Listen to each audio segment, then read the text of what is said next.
This is going to be the final in the series The Beautiful Curse. I went to a presentation. This person and their friend started as students in Australia, and they went to an institution here called RMIT, and they were doing I think it was a film related course, and they were both interested in directing and screenwriting, and I think one of them was also interested in being an actor. And they had this project in mind, and none of the staff at RMIT were particularly supportive. In Australia, we have a couple of different government departments that can give grants to help get films made, and they applied for these grants, and again they were turned down. They were told, oh no, nobody's going to want to make that film, nobody's going to want to see that film, no, we're not interested. So they basically went to America and went to LA, and they got an agent and they shopped their idea around relentlessly for 12 months. They were having meetings, they were talking to people, and just about everybody said, nope, not interested. They did actually have one person show some interest in the script and offered to buy the script off them for like $100,000. Now this is two, early 20-year-olds who have gone all the way to America, and they've been offered $100,000 for their script, and they turned it down. But they found somebody who said, all right, I'll give you a budget. I'll give you a budget of $1 million, not 1 cent more. And so they started making this film, and they almost didn't get it done in budget, etc., but they managed to get that film made. They managed to get made a film that nobody wanted to make.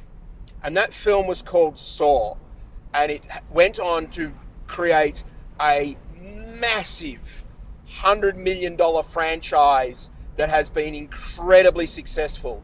And the gentleman that I'm referring to is James Wan, who then went on to direct the Aquaman movie that made Warner Brothers over $1 billion.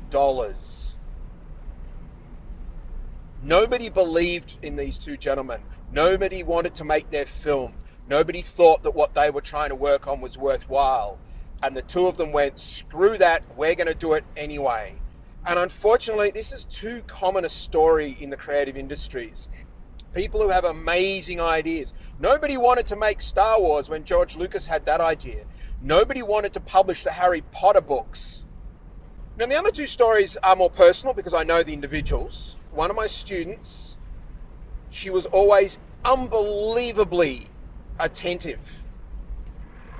She was hungry for knowledge. She wanted to know everything. She had no plans on going into audio, but I think she wanted to know everything. She was always focused. She was always there. She was always doing really good work on her assignments.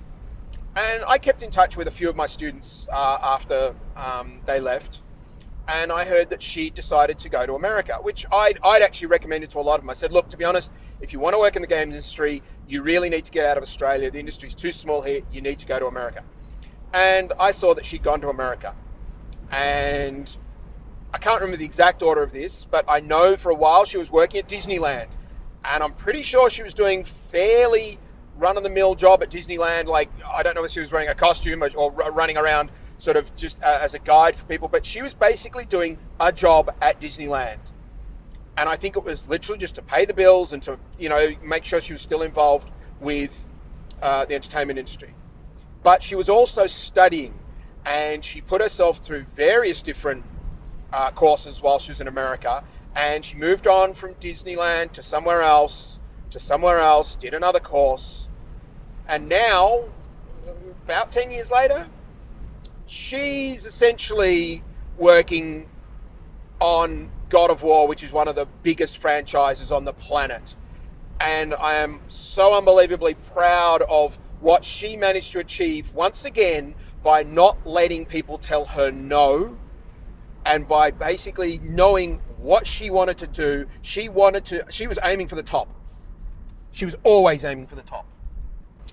The third story is a gentleman who I met a few years ago, actually at a Christmas party for another game studio, and that game studio was doing good things.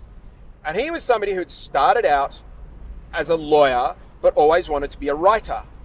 and he'd applied for various things. He tried to get jobs as a writer, but there weren't very many jobs being a writer, and especially in Australia. And I think he got kind of fed up with not being able to get any opportunities working for somebody else as a writer. So he thought, well, all right, screw this. I'll create my own thing and do the writing for that.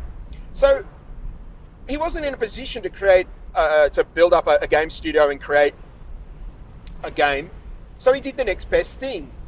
He created a mod. And I've told people so many times, if they want to get involved in game development, start with working in the modding scene. You know, work for somebody else who's making a mod and do good work there to demonstrate what you're capable of. Well, even that wasn't good enough for this guy. He decided he was going to build the mod himself. So he built a mod within Skyrim, which is a very popular game, and he essentially built a complete mod that told a story that he'd written.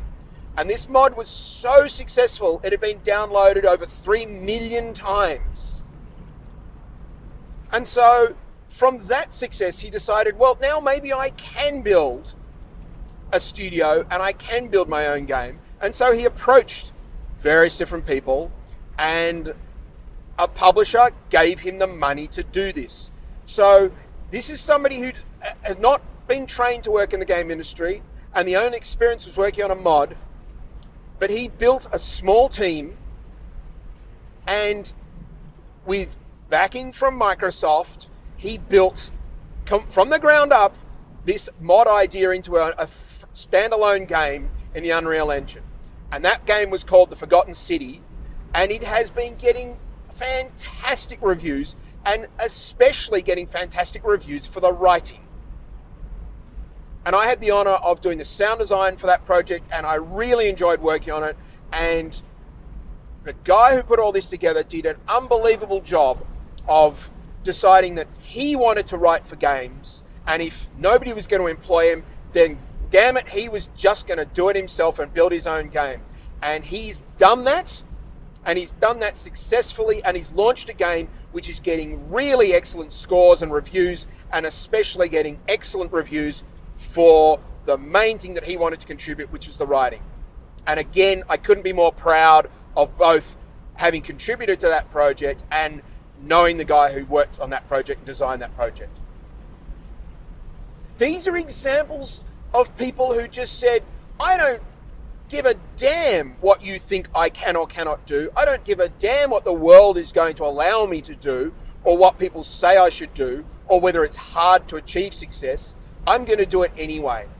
And these three people all succeeded massively from very unlikely beginnings. And I think we should all look at this and be inspired by this and take note of this and apply this sort of attitude to our own lives and our own work. Because if these three individuals can achieve that, then I think a lot of us could, if we just had the confidence and the courage to give it a try. And I struggle with that a lot. There are things that I've tried to do, and I doubt myself all the time. But I want to thank these three individuals for basically showing all of us what is possible. Now, to wrap up, I want to thank people who have given me some really great feedback and some kind comments on the Beautiful Curse series. It has been an unusual thing for me to do, and there's been some unusual topics that I've explored. I think some of these topics have been important. Some of these topics have been a little bit self-indulgent. Oh, that's okay. And I hope that everybody who has a desire or a need to work creatively can achieve that and can succeed in that, because I think the world is far, far better off for more people contributing creative output to the world in which we live. Thank you everyone for listening and watching, and I hope everybody stays safe and finds their own success. Thank you.